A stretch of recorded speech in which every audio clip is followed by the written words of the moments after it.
नमस्कार दोस्तों, आज हम लोग पढ़ेंगे राष्ट्रपति किन किन को मनोनीत करता है। इसे हम पहले ही लिख दिया है, सिर्फ वीडियो को स्टॉप करके थोड़ा सा देख लेंगे, इसको अपने नोट्स में इसे लिख लेंगे। सबसे पहले है संघ के मंत्रियों की नियुक्ति राष्ट्रपति के द्वारा किया जाता है। इसके साथ साथ सुप्रीम कोर्ट और हाई कोर्ट के न्यायाधीश की नियुक्ति भी राष्ट्रपति के द्वारा ही किया जाता है। भारत के महान्यायवादी, भारत का सबसे बड़ा विधि अधिकारी महान्यायवादी होता है, अटॉर्नी जनरल जिसे कहा जाता है, उसकी नियुक्ति भी राष्ट्रपति के द्वारा ही किया जाता है। भारत का सबसे बड़ा नौकरी देने वाली संस्था संघ लोक सेवा आयोग का गठन भी राष्ट्रपति के द्वारा ही किया जाता है। नियंत्रक एवं महालेखा परीक्षक कैग की नियुक्ति भी राष्ट्रपति के द्वारा ही किया जाता है। मुख्य निर्वाचन आयुक्त की नियुक्ति भी राष्ट्रपति के द्वारा ही किया जाता है। राष्ट्रीय अल्पसंख्यक आयोग का गठन भी राष्ट्रपति के द्वारा ही किया जाता है। राष्ट्रीय महिला आयोग का गठन भी राष्ट्रपति के द्वारा ही किया जाता है। अनुसूचित जाति तथा अनुसूचित जनजाति के आयोग का गठन भी राष्ट्रपति के द्वारा ही किया जाता है।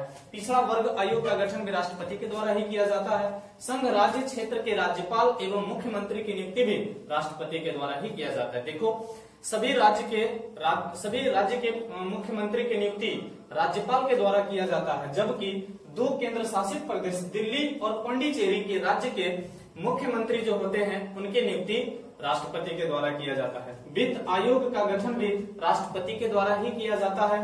राजभाषा आयोग का गठन भी राष्ट्रपति के द्वारा ही किया जाता है। एक बार वीडियो को स्टॉप करके आप अपने नोट्स में इसे लिख लें, ठीक है।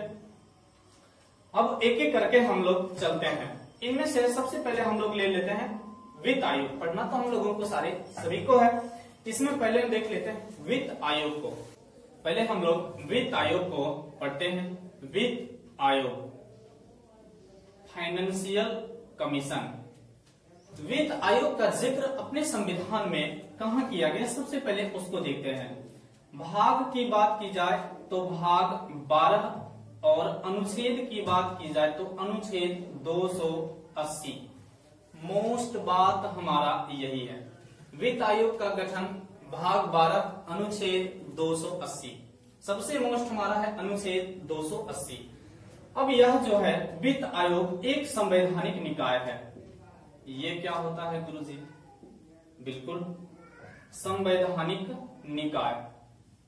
संविधान में जिस चीज का वर्णन किया गया है उसको हम कहते हैं संवैधानिक निकाय, और जिसका जिक्र हमारे भारतीय संविधान में नहीं किया गया है उसे कहा जाता है गैर संवैधानिक निकाय। जैसे कि हम ले लेते हैं योजना आयोग। योजना आयोग एक गैर संवैधानिक निकाय है। योजना आयोग अब हमारा एक हिस्ट्री का पार्ट बन गया है, पार्ट बनकर रह गया है। इसका नाम बदल कर दिया गया है नीति आयोग। और भी है राष्ट्रीय विकास परिषद, राष्ट्रीय विकास परिषद। ये सभी है गैर संवैधानिक निकाय, गैर संवैधानिक निकाय। कभी कभी इसका डेट पूछ दिया करता है, बार बार इसका कभी कभी डेट भी पूछ देता है। योजना आयोग का गठन किया गया 15 मार्च 1950 को। योजना आयोग का नाम बदलकर 1 जनवरी 2015 को नीति आयोग कर दिया गया। राष्ट्रीय विकास परिषद एक गैर संवैधानिक निकाय है। इसका गठन किया गया 6 अगस्त 1952 ईस्वी को। 6 अगस्त 1952, 50-52-15, ठीक है, 50-52-15 जैसे आपको याद रहता है। योजना आयोग का गठन 1950 में, नीति आयोग का गठन 2015 और राष्ट्रीय विकास परिषद का 1952 में, ठीक है। अब देखते हैं कि वित्त आयोग का गठन किया जाता है राष्ट्रपति के द्वारा। राष्ट्रपति के द्वारा ही वित्त आयोग का गठन किया जाता है। और इसके साथ साथ हम लोग देखते हैं कि इसके सदस्य को शपथ दिलाने का कार्य कौन, तो शपथ राष्ट्रपति के द्वारा ही दिला दिया जाता है। अब शपथ दिला दिए तो इसमें सदस्य कितने होते हैं? सबसे पहली बात, इसमें टोटल सदस्य जो होते हैं वो 5 होते हैं। इस 5 सदस्य में से एक अध्यक्ष होता है और इसके साथ साथ में 4 अन्य सदस्य होता है, ठीक है। एक अध्यक्ष और 4 अन्य सदस्य। टोटल सदस्य की बात की जाए तो 5 गठन किया जाता है राष्ट्रपति के द्वारा। सभी सदस्य को शपथ भी दिलाया जाता है राष्ट्रपति के द्वारा ही। ठीक है, अब इसकी बात आती है सदस्य की योग्यता की। इसके सदस्य बनने के लिए क्या क्या योग्यता होनी चाहिए। तो योग्यता में सबसे पहली योग्यता हम लोग को समझना है कि वित्त से संबंधित जानकारी होनी चाहिए। तो सबसे पहले इकोनॉमिक्स का बहुत बढ़िया जानकारी होनी चाहिए। दूसरी योग्यता जो होनी चाहिए, उन्हें लेखा जोखा का जानकार होना चाहिए। लेखा जोखा का भी बढ़िया जानकार होना चाहिए। तीसरी जो योग्यता है, यह सबसे मोस्ट है। तीसरी योग्यता ये जो होता है हाईकोर्ट के न्यायाधीश, हाईकोर्ट के न्यायाधीश बनने के लिए जो योग्यता होती है, वो योग्यता होनी चाहिए वित्त आयोग के सदस्य बनने के लिए। ठीक है, सबसे पहले इकोनॉमिक्स का बढ़िया जानकार होनी चाहिए, लेखा जोखा आनी चाहिए। इसके साथ साथ में हाईकोर्ट के न्यायाधीश की जो योग्यता है, वो योग्यता होनी चाहिए किनके पास में, वित्त आयोग के सदस्य बनने के लिए जो सदस्य हैं उनके पास में। इसके बाद में आता है प्रथम वित्त आयोग गठन की। प्रथम वित्त आयोग का गठन किया गया, प्रथम वित्त आयोग का गठन 1951 ईस्वी को किया गया। इसका अध्यक्ष बनाया गया, इसका अध्यक्ष बनाया गया के.सी. नियोगी। प्रथम वित्त आयोग का गठन 1951 और अध्यक्ष बनाया गया के.सी. नियोगी को। के.सी. नियोगी का कार्यकाल 1952 से 1957 तक, 1952 से लेकर 1957 तक। यह भी मोस्ट है, लेकिन सबसे मोस्ट है हमारा अनुच्छेद 280। ठीक है, वित्त आयोग का गठन अनुच्छेद 280। प्रथम वित्त आयोग का गठन 1951 में, अध्यक्ष बनाया गया के.सी. नियोगी को। के.सी. नियोगी का कार्यकाल 1952 से लेकर 1957 तक। राष्ट्रपति के द्वारा ही इनके कार्यकाल का समय तय किया जाता है। ऐसे देखा जाए तो इन्हें चुना जाता है कितने दिनों के लिए, तो 5 वर्ष के लिए। परंतु यदि राष्ट्रपति को इस 5 वर्ष के पहले लगे कि यह वित्त से संबंधित कार्य ठीक ढंग से नहीं कर पा रहा है, तो राष्ट्रपति 5 वर्ष से पहले भी इन्हें पद पर से हटा सकते हैं। तो ये केंद्र पर होती, केंद्र स्तरीय पर होती है। अब सवाल आती है कि गुरुजी राज्य में भी होती है क्या? बिल्कुल होती है।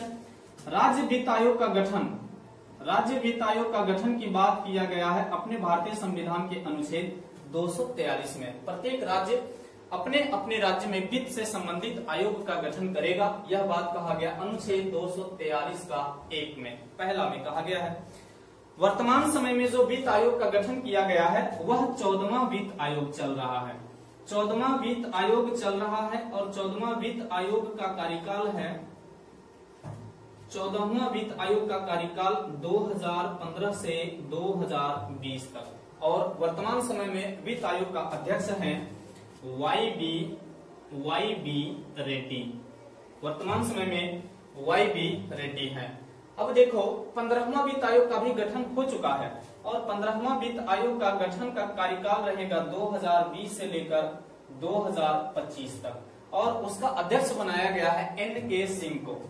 एन.के. सिंह को बनाया गया है। 15वां वित्त आयोग का गठन 2020 से 2025 और इसका अध्यक्ष बनाया गया एन.के. सिंह को। मोस्ट यह भी है, लेकिन सबसे ज्यादा मोस्ट है हमारा अनुच्छेद 280। भारतीय संविधान में वित्त आयोग का जिक्र कहाँ किया गया? अनुच्छेद 280। ठीक है दोस्तों, अब इसमें देखते हैं कि वित्त आयोग के अध्यक्ष और सदस्य का कार्य क्या होता है। सबसे पहला कार्य क्या होता है, इसमें भारत से जितने भी प्रकार के टैक्स इकट्ठा होता है, ठीक है, ध्यान से समझना, जितने भी टैक्स इकट्ठा होता है उन सभी टैक्सों का बंटवारा किया जाता है वित्त आयोग के अध्यक्ष और उसके सदस्यों के द्वारा। यानी केंद्र और राज्य के बीच, केंद्र और राज्य के बीच टैक्स का बंटवारा करने का कार्य वित्त आयोग के सदस्यों के द्वारा किया जाता है। जैसे भी हाल फिलहाल में चर्चा में चल रहा था, पहले राज्य सरकार को दिया जा रहा था 32% आरक्षण, लेकिन इस आरक्षण को बढ़ाकर कर दिया गया है 42%। कोई राज्य पिछड़ा है तो उसे ज्यादा जरूरत पड़ती है, संचित निधि कोष से उसे पैसे दिए जाते हैं, तो ये सभी संचित निधि कोष में पैसे इकट्ठे होते हैं टैक्स से और उस पैसे को राज्य को देकर के मदद किया जाता है। तो मुख्य रूप से इसका कार्य क्या है? केंद्र और राज्य के बीच कर का बंटवारा करना। एक चीज और है, अनुच्छेद 281। अनुच्छेद 281 में कहता है कि राष्ट्रपति, भारतीय संविधान के अनुच्छेद 281 के तहत राष्ट्रपति वित्त आयोग को संसद के प्रत्येक सदन में इसे प्रस्तुत करेगा। तो यह बात किस अनुच्छेद में कहा गया है? अनुच्छेद 281 में। ठीक है, एक बार मेरे साथ फिर से इसका रिवीजन करते हैं। वित्त आयोग का गठन भाग 12 में अनुच्छेद 280, यह एक संवैधानिक निकाय है। इसका गठन कौन करते हैं? राष्ट्रपति। इनके सदस्यों को शपथ कौन दिलाते हैं? राष्ट्रपति। प्रथम वित्त आयोग का गठन किया गया 1951 में, प्रथम वित्त आयोग के अध्यक्ष बनाया गया के.सी. नियोगी को। वर्तमान में 14वां वित्त आयोग, और इसमें कुल सदस्यों की संख्या 5 होती है, और इसमें एक अध्यक्ष और 4 अन्य सदस्य होते हैं।